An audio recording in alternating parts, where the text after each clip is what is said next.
Hi, this is Greg. Thanks for checking out the Leadership Excellence channel. I am delighted to offer to you the audio of my original book entitled 52 Leadership Tips That Will Change How You Lead Others. It was first published in 2006 and is available on Amazon.com. I hope you find it to be beneficial for your personal growth and your own leadership development. Feel free to make any comments below, and be sure to subscribe to the channel and ring the bell so that you're notified when each of the 52 tips becomes available. Here's the next tip in the series. Dealing with the workplace bully. If you have spent a considerable amount of time working in an office or at a manufacturing plant, chances are you have discovered a workplace bully. Some common bullying tactics include creating arbitrary rules to harass a worker, isolating a worker, making unreasonable demands, insulting or putting down a worker, and yelling or screaming at a worker. Other tactics include blaming others for mistakes, taking credit for another's work, and casting doubt on the quality of another person's work. Allowing bullies to roam the workplace takes a severe toll on a worker's mental and physical health. If allowed to continue, it can cause depression and post-traumatic stress disorder. Bullying adds dramatically increased costs to companies, including lost productivity, increased sick time, and employee turnover. As Gary Nami, an organizational psychologist and co-author of The Bully at Work, has said, quote, "Take a look at the dollars these jerks cost. You don't have to be a tender-hearted fellow.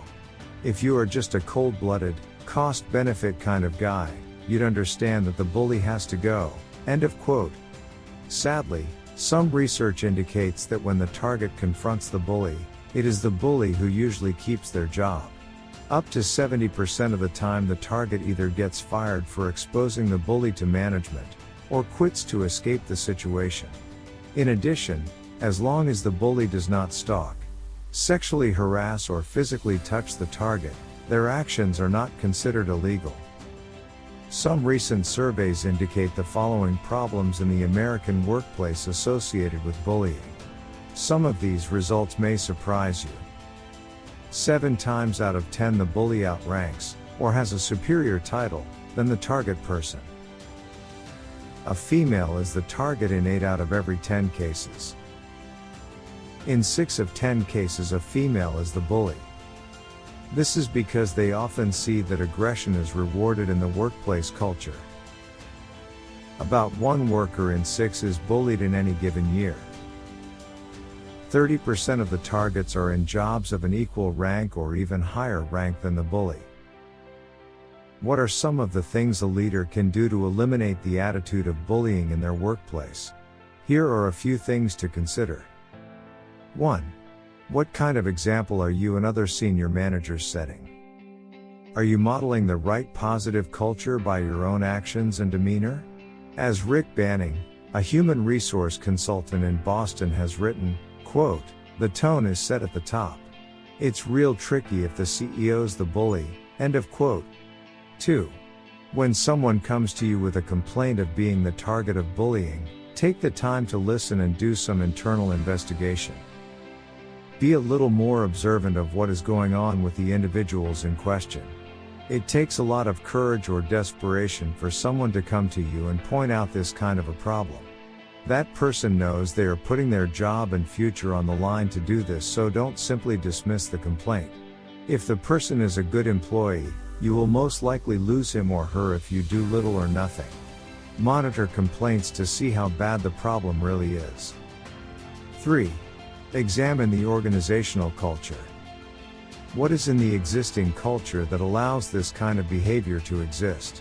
Have others been rewarded or promoted who were bullies? How many excellent employees have been lost in the past few years because they were bullied?